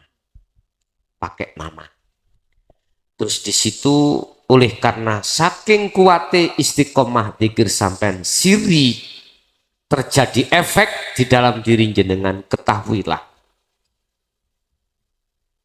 saya tidak mengurangi rasa hormat saya terhadap saudara saya yang masih ada di thariqah yang belum membawa sirul asrar. Saya kasih nasihat atau masukan. Saya bukan perkara ini menyalahkan dzikir sampean, tidak. Gini Pak, siapapun Anda ketika mendawamkan atau mengistiqomahkan dzikir jahri dan siri, bahkan terhitung sampai kadang satu hari satu malam 20.000. Saya dulu abah saya mewajibkan saya tahun segitu itu 20.000 satu hari satu malam. Yo bawa tasbih, Pak.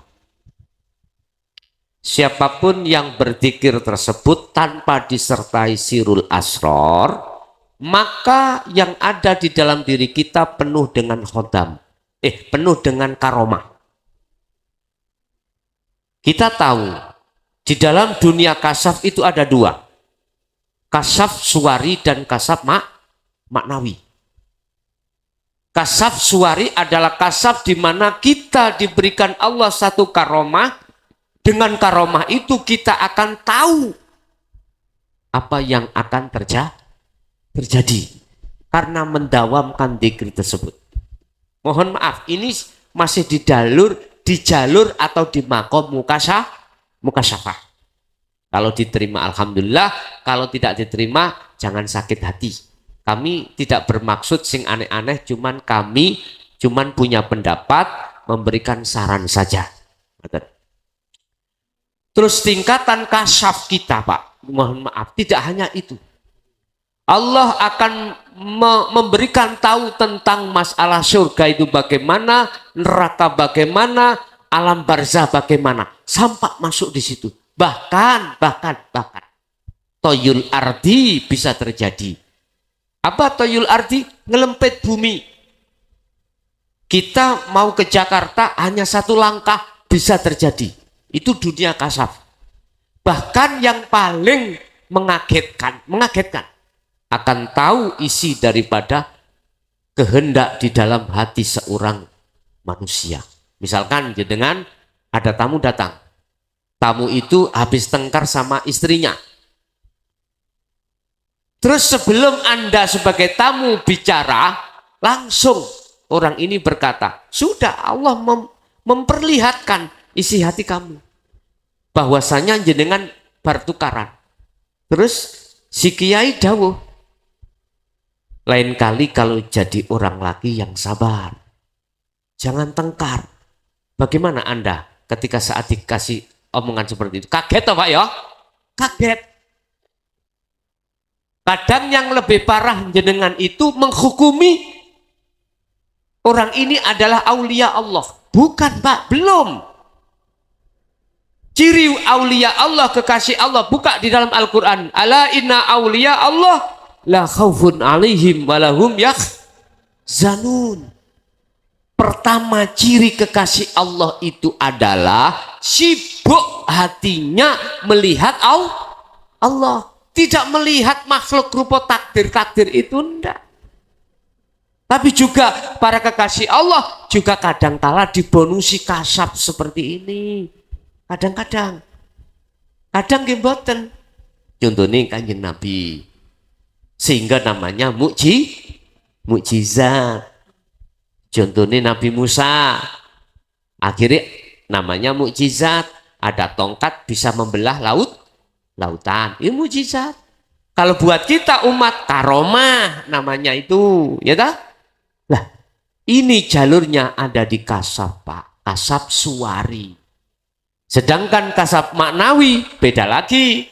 Kasab di mana ruhaniyah sampai sudah tidak melihat makhluk di dalam alam kasab, tapi melihat Allah di dalam alam musyahadah. Pertanyaannya, mengapa saya tadi kok di dalam tubuh saya kadang bergerak sendiri Pak Bu ya? Kadang bergerak sendiri. Saya sudah ngalami tahun 76 dulu itu. Subhanallah. Saya katakan itu adalah bentuk karomah. Makanya saya tanya tadi, apakah jenengan ketika dzikir itu sudah membawa sirul asrar atau belum? Belum, berarti jawabannya itu. Bila mana Anda sudah membawa sirul asrar, dipraktekkan di tengah-tengah dzikir sir atau jahri, maka itulah bentuk proses pembersihan kotoran hati. Kadang-kadang awak panas Pak. Panas banget. Kadang-kadang macam-macam lah proses di situ. Kadang-kadang ketika kita kholwat ruh ini kita tahu ditarik Allah dan tahu keadaan jasad, tahu itu proses pembersihan ya. Inilah kalau di dalam masalah la ilaha illallah itu disebut nafi isbat. Bersihkanlah isinya la ilaha dan isbatkanlah ilallah dalam hatimu. Disitulah sebagai tuntunan syahadat asyhadu madepi ati madepi ruh tidak dila ilaha berupa selain Allah, tapi illallah berupa hidup dalam diri jenengan. Begitu Pak ya. Jadi niku wau termasuk salah satu efek daripada zikir yang Anda istiqomahkan berupa karomah. Ayo terus no. Temen sampai iso ketok nomor togel amen kok. Lho nggih, kula niki pun ngalami Pak. Mentoke kula tahun 2000 mohon maaf. Estu tahun 2000 mentoke niki. Habis itu wah Masya Allah, untuk melepaskan itu luar biasa sulitnya Pak. Tapi alhamdulillah Allah masih mengendaki saya untuk melepaskan semua kasat-kasat itu. Akhirnya gini ki dadine bentuke wani ngomong tentang masalah dinul haq di tengah umum begitu. Oke, ada lagi Bapak Ibu? Wis, bila mana nggak ada pertanyaan karena sungkan ya, wis sampean lewat no WA kula. Mengki kula jawab secara pribadi. Nanti WA-nya di panitia. 0856 3282 561. Sampeyan tanya teng mriku. Niku ning channel YouTube kula. Channel YouTube kula resmi Ponpes Jaya Baru. Teng mriku ada nomor saya untuk menghubungi dan bertanya. Saged di situ. Ponpes Jaya Baru. Nah, senes bis lho Bu. Senes bis. Ini Ponpes Jaya Baru. Apa itu jaya? Apa itu baru? Jaya adalah ilmu Allah, baru ilmu syariah. Jaya adalah ilmu hakikat, baru ilmu syariah. Itulah W.R. Supratman mengatakan, bangunlah jiwanya, bangunlah badannya untuk Indonesia Raya. Jadi kudu dibangun. Oke, sampai cukup Pak ya? Ada lagi? Jam 11:30. Kurang seperempat. Sampun cukup Bu? Ibu besok mboten ngirim orang nyambut gawe mboten ya? Nah, pun godo gedang, godo telo, didik dang, podo krasa. Wis, mulai awal sampai akhir saya tetap berdoa pada Allah, mudah-mudahan ilmu yang disampaikan bersamaan dengan hidayah Allah sehingga kita digerakkan Allah estu-estu untuk marak dan bertemu Allah. Al-Fatihah. Bismillah.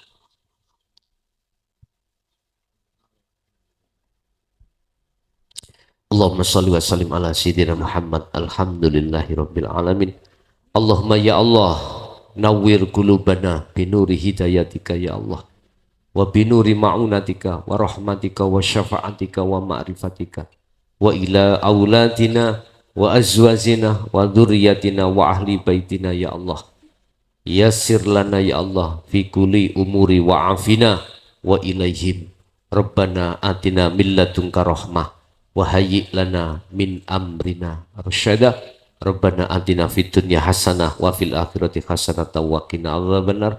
Wa sallallahu ala sayyidina Muhammad. Alhamdulillahi rabbil alamin. Al-Fatihah. Bismillah.